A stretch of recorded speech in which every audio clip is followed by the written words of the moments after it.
by, this is kind of, oh, there we go. It wasn't in focus. Asking you guys, did you check this? Okay. It is so very important that you check it because you could just be doing everything wrong for months and we would never ever know. So I've been sending your parents email. Luke, did you have any problem shuffling? Because there were 2 or 3 different keys. Did you figure out? Yeah. Okay, did your mom help you? Yeah. Because it's going to happen like that again. So there's going to be a key that says text, and that's the ones that are only in this book. And then there's going to be a key that says workbook, and that's the ones that are in gray boxes. All right. So please check. I'm going to dive in, but what we'll do, for some reason, this is not in focus. Sometimes it doesn't know what to focus on, I think. And so what I want it to focus on is blurry. Here we go again. Hang on. It's only, I mean, Ava is the only one, or maybe Preston, but I think when I get it too close, then it has too many depths to focus on. Okay, it seems fine. Let's dive into the new lesson, and then with any time that we have, we will go over. Did you bring the worksheets? Oh. Do you have them done? Yep. Okay. We will. I'll do it the best I can to look over them. All right. But I don't want to not get the next thing done. So here's the thing: we have 3 more weeks. I mean, today and 2 more weeks, and then Christmas break. I'm telling you flat out, we are spending 2 weeks on this new chapter before you get upset, because there is a boatload of vocabulary, and we are spending 2 weeks on this chapter. That does not mean, oh, I'm not going to do it this week because I'm spending 2 weeks on it. That's not why I'm giving you 2 weeks. Work as hard as you can to memorize your new words, but there's just a lot of material. And I thought, there's just no way. There's no way you can do all the worksheets and memorize and everything in 1 week. That would be really pushing it. But I want to show you the new information in chapter 11. But I want to start out by reviewing verbs, because we're going to learn a new verb group today. And what I need us to do is just sort of recap everything we know about verbs, just together. All right. So let's take one of the first verbs we learned, amo. Amo, amari. Let's do the principal parts first. Amari, amatus. Okay.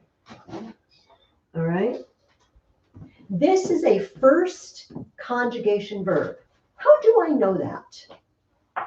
Because it follows, like, it has all 4 of those tenses, and it follows, like, I forgot what it's called. But you're close. There's one particular one of these parts that tells me. the second. Yeah, you got the infinitive. Every verb that has an infinitive that ends in A-R-E is first conjugation, which means it does exactly what Caden started to do. They conjugate in the same way. We have present tense, amo, amas, amat, amamus, amatus, amat. I'm not going to write all these down, okay? I'll just write down the third person. How do I translate amat? Mat. He, she, it loves. He, she, I'm just going to say he. He loves. Is there another way I can translate it? He is loving. He is loving. Give me another one. He does love. Does love. Beautiful. That's all happening in the present tense. Could you do he's loving? You can. You can turn it into a contraction, absolutely. Then we learn the imperfect. A bomb, a boss, a bot, a bomb, a sam, a bot, a sam, a bot. A bot.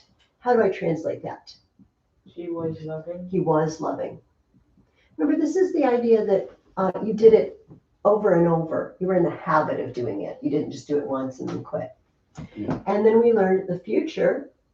A bow, a bis, a bit, a bimus, a bitus, a bunt. A bit. How do I? It says he will. He will love. Love. And then we also learned the perfect. How do I do the perfect? I did it once and it's over. It's completed. Like I say in like the translation. I'm used like the ed form, or I did do it. Did. So is that ASCA? Like, are Yes. we asking for? I have endings. Okay. Are we, It is. wait, so are you asking for the endings, or are you asking? I'm For asking how you do it. Why do I stick these endings to? To What? your verb. Oh, it ends in The E. third With principal part. this, yes, I need the third principal part. We, sti, wheat, we masama, we stisama, wayward. He loved.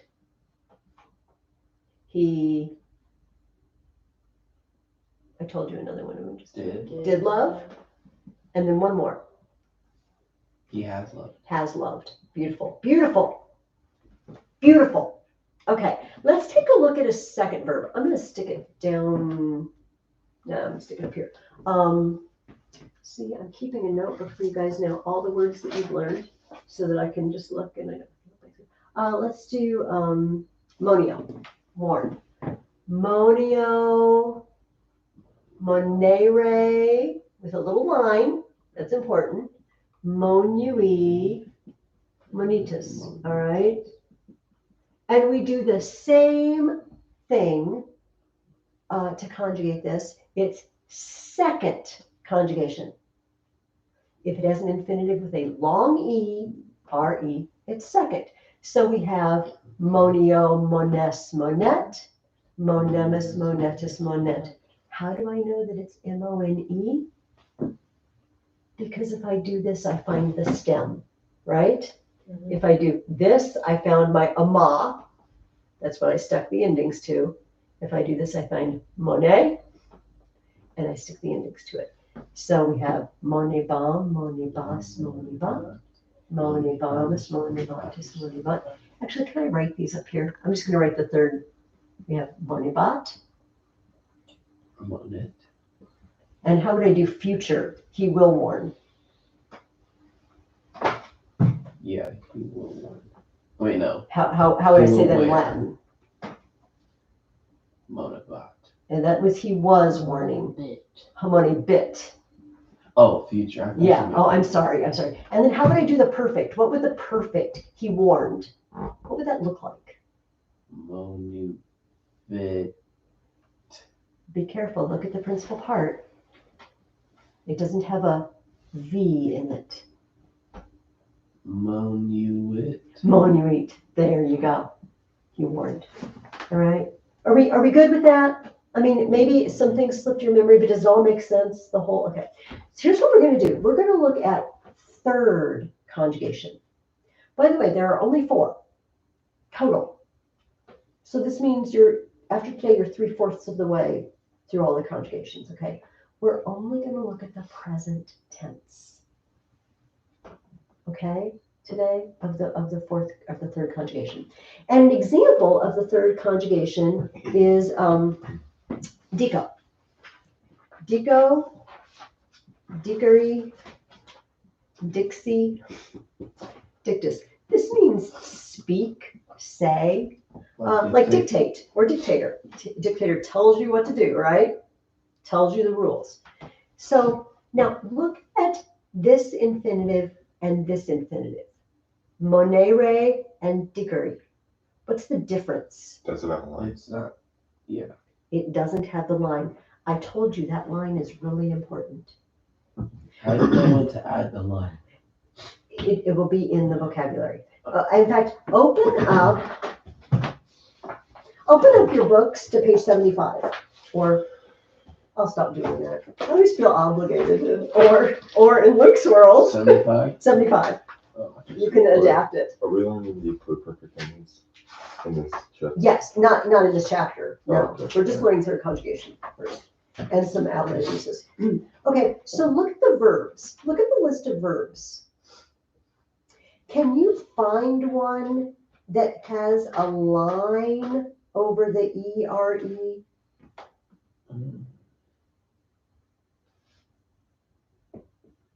Tenere. Tenere. Tenio, tenere, tenui, tentum. It means hold, like tentacles. The octopus holds you with its tentacles. It's holding things. That's literally where tentacles comes from. Look at that. But look at the kuro, curry. You see no line. Yeah. Look at mito, mittery, no line. Yeah. So that's how you will know. Now, here's how, I don't know that this is stellar pronunciation. I don't know that this is perfect pronunciation. But this is what I do. When it's like this, I say monio, monere, are, monui, monitus, are. That reminds me it's hard. It's got the line over it. Dico, diggery. When I memorize it, I say diggery. And that reminds me, it doesn't. If I said decare, to me that means it's got the line. But if I say diggery, it doesn't have the line. There's one more hint, Katie, and it's not something they ever teach Latin students, but as far as I know, it doesn't have any exceptions. Second conjugation verbs always have an EO in their first part. Tenio, monio, habio, they all have an EO. This also tips you off. If you see that EO, it's going to be one of these, right? Oh. But it's something we have to memorize though. So remember, we don't ever learn dico means say. We have to learn dico, dickery, dixie, dictus. That means say. We have to know all four parts to use them. Okay. So does that part make sense? This is what a third conjugation verb looks like. Now, first conjugation. Hayden, you were saying that one of the reasons you knew is because it had those normal principal parts that we've seen over and over again, just a couple of times, like do and uo. They don't have them normal, but almost all of them are like that. And that makes first conjugation really easy. Second conjugation, it has a few more that are kind of weird, but a lot of them are like this. Habeo, habere, habui, habitus. And that makes them easy to learn. Third conjugation is crazy. Third conjugation just went insane. They have weird principal parts. And so this is the place where we have to memorize them all. So don't ever just memorize the first part.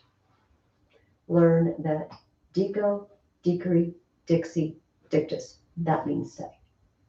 And when you write it on flashcards or write it on your list or however you're keeping track of your vocabulary to drill yourself, write them all down because you have to know. Now, this is another reason third conjugation is crazy. When we did a mo, we went to the infinitive and we covered up the RE and we found our stem and then we used the stem. Great, love it. When we did monio, we covered this up and we found our stem, mone, mone. If we do that here, we get this as our stem. But it's not the present stem. I don't know. I just feel like apologizing to all of you. It's not my fault. It's not. Here's how you conjugate dico in the present tense. Dico, dikiss with an I. Dikit, dikimus, dikitus, dicunt. I say, you say, he, she, or it says. We say, y'all say, they say. It's got an I. It's not my fault. I didn't do this to you, but that's the way it works.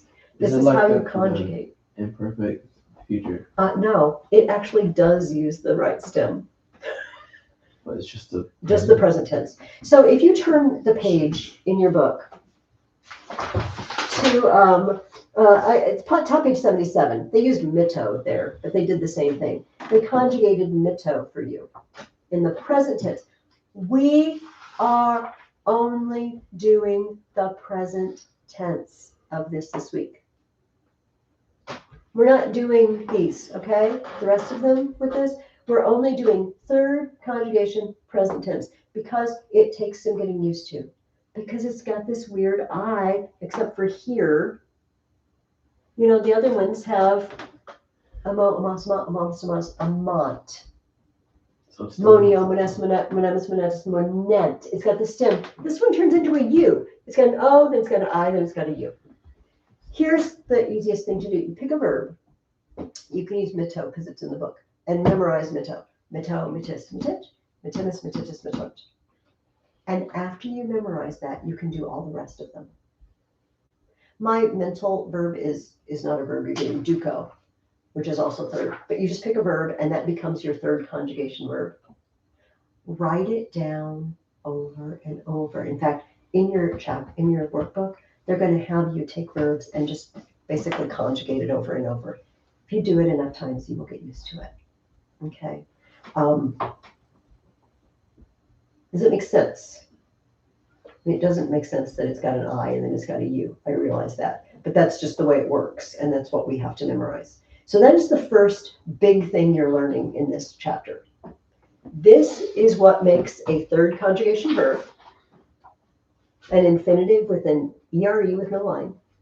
And this is how to conjugate it in the present tense, even though it doesn't look like it should be that way. All right. Let's take a moment and look at your new vocabulary. Yes. Do all of the ones like that go with I, do they have the line over it? That is not a line we're going to worry about. Oh. All right. So I promise you, I will only, if it's one of the lines that is absolutely vital, I will warn you about it. And right now you only know two. But if it did have line, would that mean it follows like that I thing? No, it means it has to do with how you pronounce it, and it has to do with scanning it for poetry. So don't worry about it. It's a good question. That's a really good question. But I'm just choosing not to complicate it.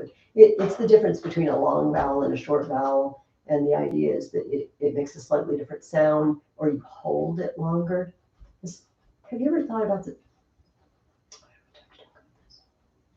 the fact that we call short vowels and long vowels? You know, we say it's a when it's short and a when it's long. We learn this when we're learning to read.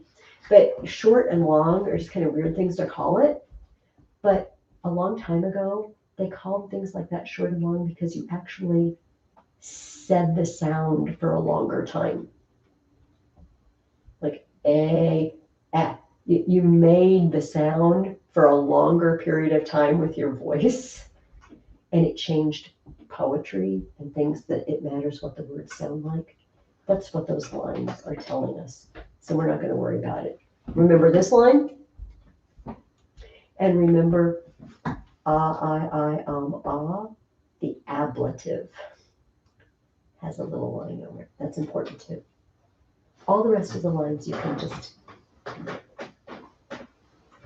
okay? Because it just has to do with how you pronounce it and how long you keep it, how long you say the word. Look at the vocabulary with me now. Let's go look through the words on page 75. And you might say, oh, it doesn't look like that much. Mrs. Ferguson said it was a bunch. But wait, there's more on the next page. So let's start with the nouns. They give you 4 nouns. Castra, castrorum. It's always plural. Notice that it's neuter. I'm just going to put our arum,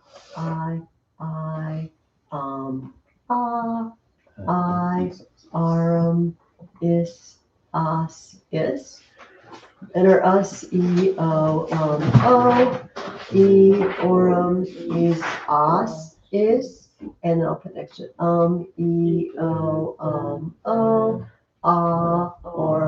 is, is. I like hearing that. Okay, so castra is one of these. It's neuter plural. Is it always going to be like that? Yes, it's always like the castra, castrorum. And it means camp, like an army camp, not like going camping in the woods.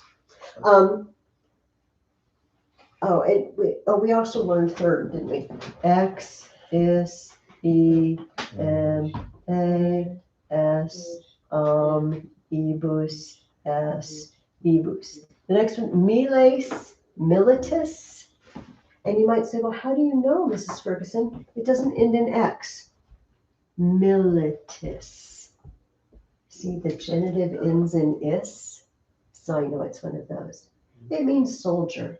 We get the word military from this. Militia, military. Miles, militus. It's masculine. We don't have to really work hard to learn that because soldiers are guys. In the Roman world, soldiers are guys. Scriba. Scriba, scribi. Looks like scribble. A clerk or a scribe. Someone who writes things down. And it's one of these. Scriba, scribi. It's first declension. And toga means toga. Toga actually means Toga means toga. It's first declension. It's one of these. It's feminine. And it's a toga. It's the sheet-looking thing. It's a large piece of cloth that looks very sheetish. With which Roman people dress themselves. So those are 4 nouns. And toga is really easy. Scriba is pretty easy. And militus is pretty easy if you remember military. Okay.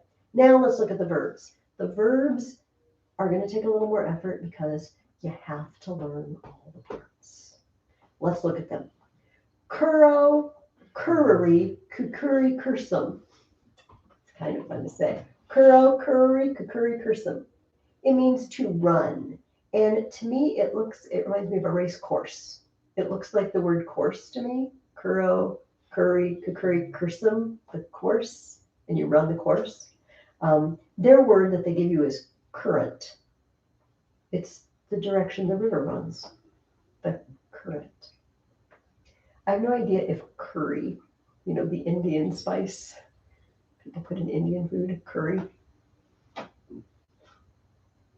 Maybe if you like it, you run towards it, and if you hate it, you run away from it. No, I have no idea. I don't think that's connected. We have already learned the word dough, give. Dough, dari, dedi, dadas. Look at the next word. Kirkum dough, kirkum dari, kirkum dedi, kirkum datum.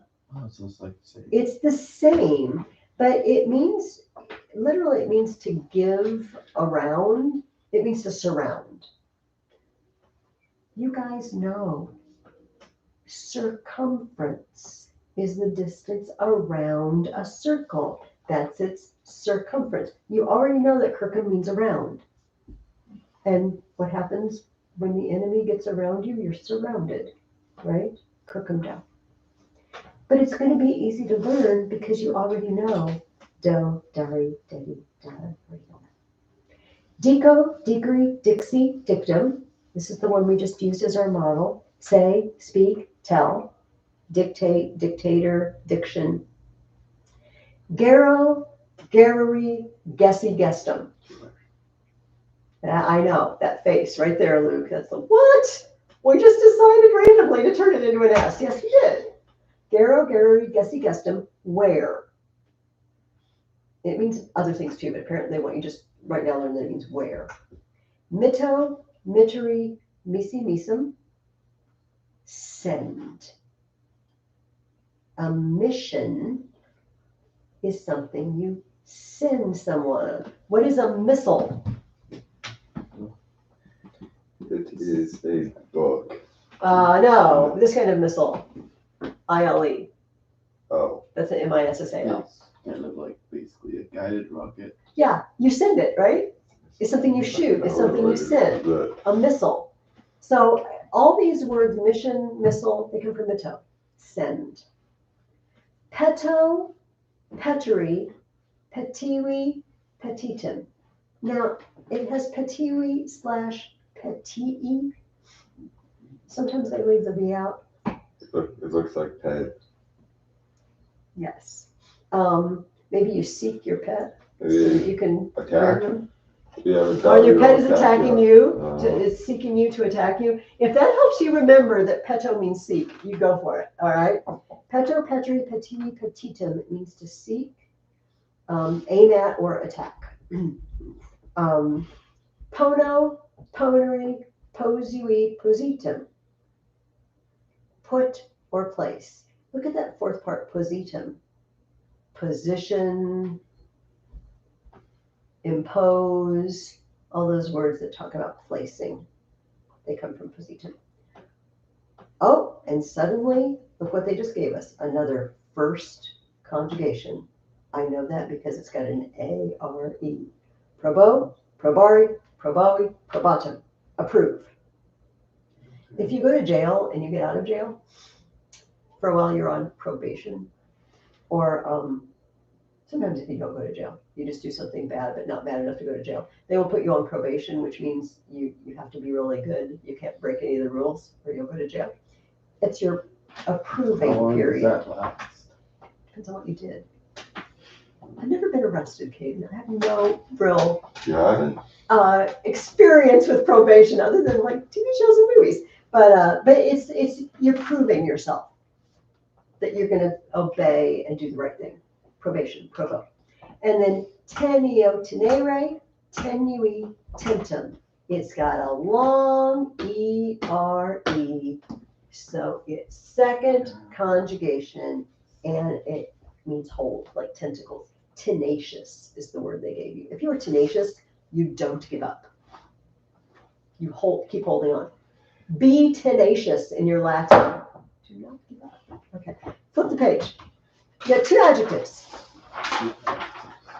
Carus, cara, carum. It means dear, like my pet is dear to me, but it also can mean expensive. And you know what? Sometimes if you read old books, they actually use the word dear, D-E-A-R, to mean expensive. Books written more than 100 years ago. So they might say, oh, I wanted to get some, I don't know, Godiva chocolates, but they were quite dear. And it means expensive. It doesn't mean I love them, although I do.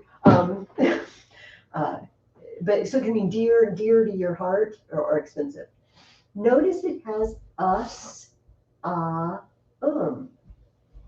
me again, gentlemen, why does it have 3 different sets of endings? Can I answer? You can answer, John. Go for it. Yeah, because it has to match the. If the noun is masculine, the adjective has to be masculine or feminine or neuter. So it has all 3 endings, a masculine one, a feminine one, and a neuter one. You made a face. Does that make sense?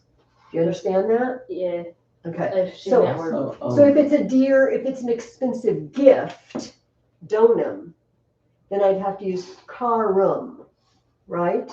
Because they both neuter. But if it's a dear girl, she'd be a puella cara, because they're both feminine. I have to make them match, yes. What page is the third declension on in the book? That is a good question. I haven't really seen it. It's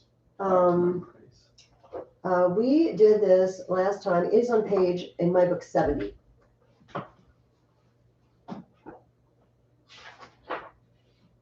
Oh, okay, thank you. Okay, so keep working on that too. And then the other adjective you're learning is dexter, dextra, dextrum. It is an adjective that means right, not correct, but opposite of left. All right, Oh, like my right hand. And sometimes they actually use it as a noun, a feminine noun, to mean right hand. Dextra. But yes, dexter, dextra, dextra. Right, not correct, but this side, not this side, okay? Now, so far, that's quite a few words, but there are more, because there's a bunch of prepositions. And this is why we're spending 2 weeks on this chapter, all right, at least. Because the next, part B, prepositions, does everybody see that? And there's a list. We have already learned that sometimes Latin uses the ablative and it doesn't use any preposition. Ablative of manner, he did it with joy, right? Or the ablative of means, he stabbed me with a knife. And we learned some of those. We learned them, if you want to jot a note down to yourself. Actually, they're all on the next page, so we're not going to worry about that. But often they use the ablative with a preposition, okay? A preposition that means to, for, by, with, under, over, in, on, that sort of thing, just like English prepositions. The problem with Latin prepositions is that sometimes the object of the preposition is ablative, just like we've been talking about. And sometimes it's accusative. And you have to learn it. You have to learn which one it uses. The general idea is this. When a preposition gets used with the accusative, it means some kind of movement is going on. Like I'm walking to the shed. You know, I'm going to it, towards it. And then usually when it's with the ablative, it means you're just sitting there. Like I'm sitting on the chair, that sort of thing. Some of them can take either one, depending on what you mean. Let's go through the list that says Part B prepositions. First preposition, odd, A-D. Then look in the parentheses, plus ac. That means plus accusative. Odd takes the accusative, in other words. And it means to or toward. So if I am walking toward the girl, I need to take this away. If I am walking toward the girl, we say ad puellam. Because the thing I'm going toward is in the accusative. That's what plus accusative means. Does that make sense to you? Whenever I use odd, to, or toward, the thing I'm moving toward is accusative. Toward the girl, always.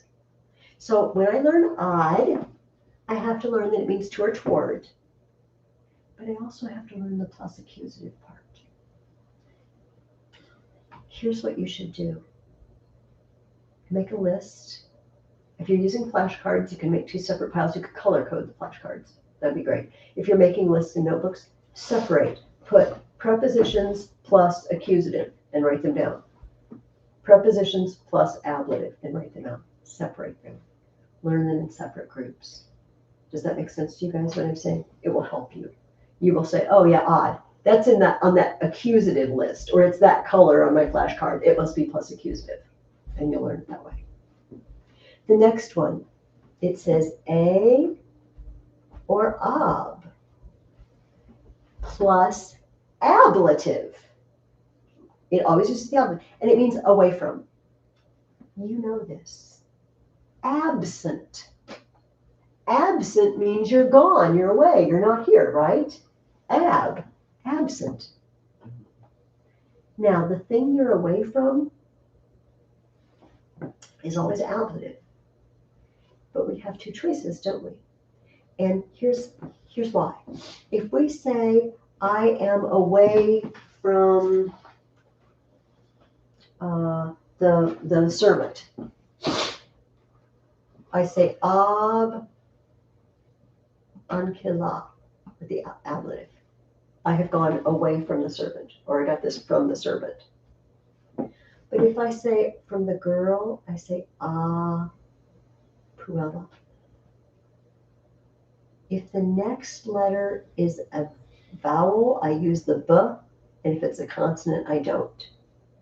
You do this all the time because you say a cat and an ant. It's the same thing. That's all they're doing. You know, if it's got, because uncula is awkward, and ab puella is awkward, just like ant or an cat. This doesn't sound good. That's why there are 2 of them. It's just like a and an in English. And it always fits the ablative. Cum. Cum plus the ablative means with. I was with, that does not look like a C, the girls. I put girls in the ablative with the girls. Day plus ablative. down from. I'm really trying not to give you guys words you haven't learned yet. What can you come down from? He came down from the temple. How about that? De Templa. Templo, I'm sorry. Because templum is one of these. Down from the temple. E or X. Out of. You know this. Exit. It's easy. And it's the same. It's got this same thing. If I went out of the temple, we'd say a templo. If I went out of something that starts with a vowel, out of the island, ex insula. Out of the temple. Yes. Because this one has a vowel and this one doesn't have a vowel. I wouldn't- But why would you have to change it if in English it's still the same thing? Like you say at the temple. And Because they wouldn't be, when they were speaking this or writing it, they weren't turning it into English. And it's just like saying, if I translated this into another language, why would I need to change it? Do you know what I mean? And we would say just because it sounds better. A cat and an ant sound better. In Latin, this sounds better. Oh. E templo ex insula instead of ex templo or e insula. And that's the only reason. So if you weren't translating it, you wouldn't have to change it. In plus the accusative means into. Wait, why is there also plus? I like what you're asking me because in can mean two things. If I say in templum with the accusative, it means I went into the temple. I'm moving. I'm going in. Yeah. If I say in templo with the ablative, it means I am in the temple. I'm already there. I'm just standing there. So one of them has the idea of moving. I'm going into it, and the other is just I'm just here. I'm just in it. And that's the difference in meaning. Can we? Oh, no, we'll just do this in order. Per means through. If with the accusative, if I walk through the temple, it needs to be accusative. Per templum. Pro in front of. Plus ablative. If I'm in front of the temple, I am pro templo. It's got to be ablative. If I am under, this is like in. If I use it plus the accusative, it's up to. And if it's with the ablative, it's under. That's the idea. I'm hiking. Picture that I'm hiking. Okay, I'm hiking in the mountains, camping and I'm hiking. And I'm going to pitch my camp at the foot of this mountain. All right, like just kind of at the bottom of the mountain. And I use sub plus the accusative. I walked up to the mountain. But then that night when I get on my tent and sleep, I am under the mountain. I'm just laying there, not literally under it, but I'm at the foot of it. That's the idea. One of them means I'm moving towards it, just like in. And the other means I'm already there, I'm just sitting there. It's like in. It has two ways to go. And last one, trans. Trans plus the accusative means across. Like transport literally means carry across. Transatlantic means across the Atlantic Ocean. If you place a transatlantic call, you're calling Europe across the Atlantic. Trans means across. So here's what I need you guys to do this week. First of all, I need you to start learning all these words. And by all these words, I mean these prepositions too. And part of learning them is what case do they take, okay? The second thing I need you to do is work on the third conjugation, all right? I want you to read this chapter. because, open your books again, I'm sorry, so page 78. This is a section I want you to read on your own, and we will talk about it some more next week, okay? But it will help you with your worksheets. Do you see, there is a list on page 78 of all the ablative uses, Oh, okay. right? The ones that don't take a preposition, and the ones that do take a preposition. Like look at ablative of manner. You know, we learned one does take a preposition. Sometimes it does, sometimes it doesn't. I want you to read through those and look at their examples and think about them. Think about what they mean. All right? We will go over them again next week. And I have given you a daily sheet again, okay? So what's in this daily sheet? First of all, it's divided by days. You don't have to do the divided out by syllables thing, right? We're not doing that. When it says do that, you don't have to do that. And it tells you every day to practice with your vocabulary, all right? And then remember, these worksheets have everything that's in the book plus some extra practice. Go through and do them, okay? I think they should all be self-explanatory. Since I don't have a bunch of new stuff to teach you next week, we should have some time to, at our leisure, go through this, okay? Like we didn't have today. Remember when it says parse? That just means tell them what tense is it? Is it second person plural? You know, is it third person singular? Is it nominative? Is it accusative? Is it singular or plural? Is it masculine or feminine? That's all they want you to do, all right? You have to write all that down, right? Yes, yes. And sometimes they give you charts for this. And at the end, I gave you 2 extra sheets.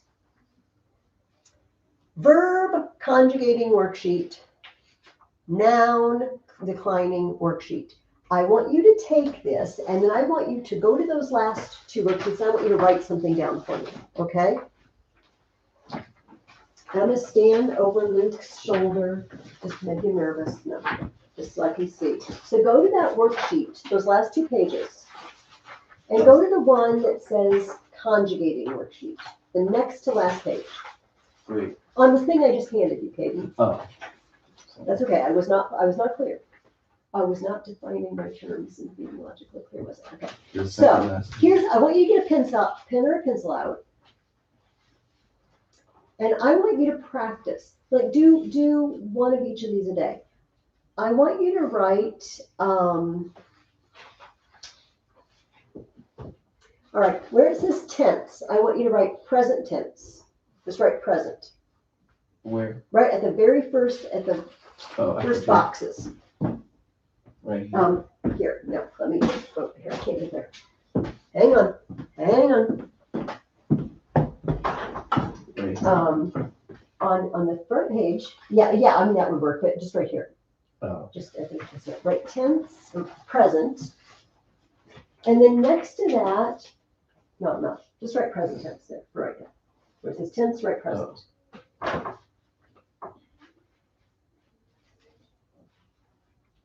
And then in the first box, I want you to write Porto, Porto.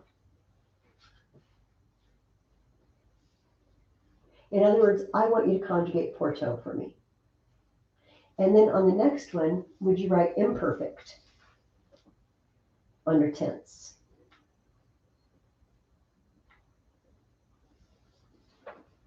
And I want you to write Portabom.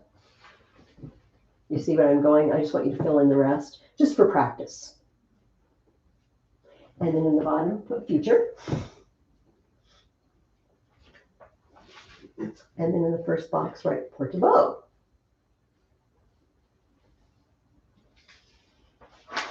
And then I'm going to do one more. Flip over to the back side.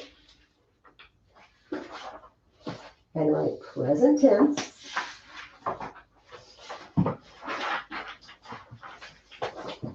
And write mitto, M-I-T-T-O. It's one of your new third conjugations. So just when you're doing your Latin, just sit back there and just conjugate one of those, just whatever tense I wrote. fill in the rest of the boxes, in other words. Does that make sense? Does that make sense? Yep. All right.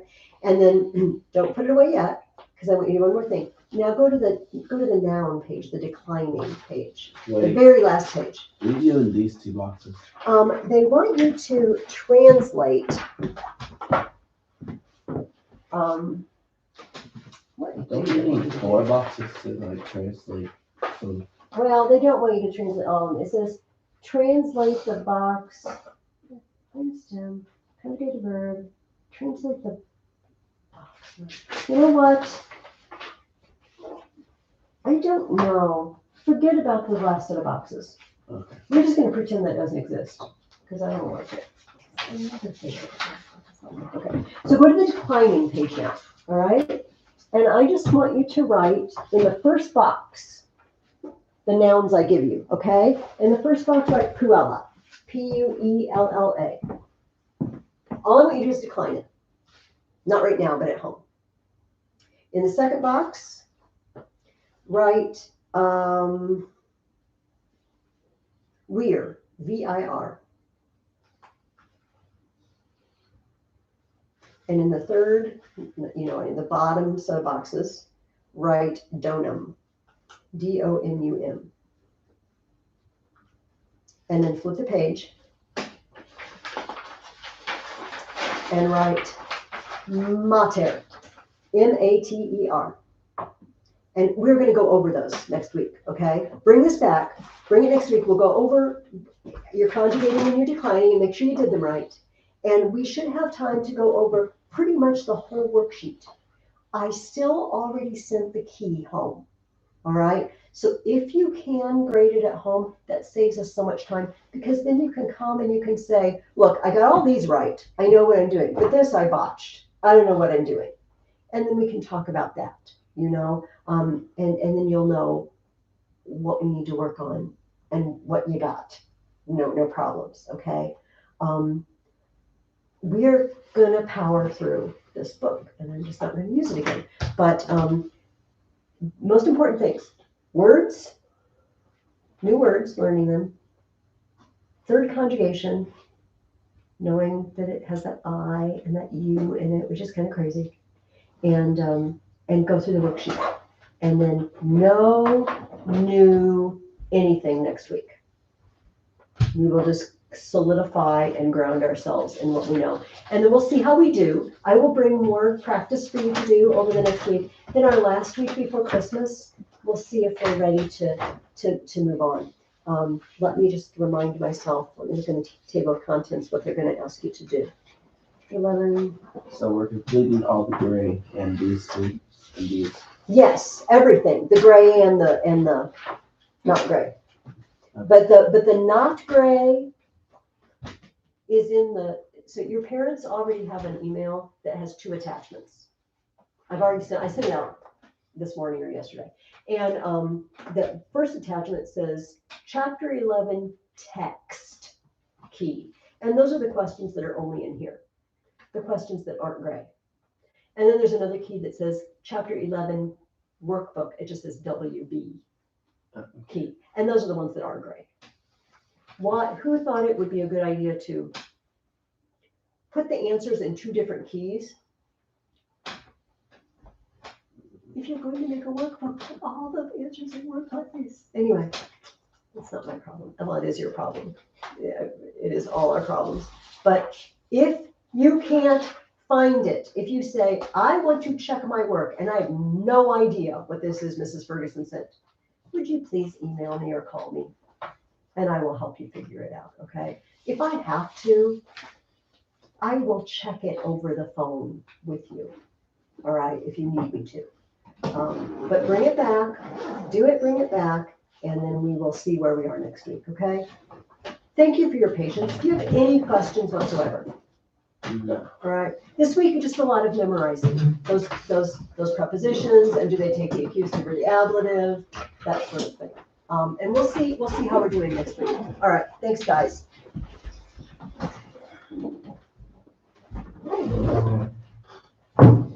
Mm-hmm.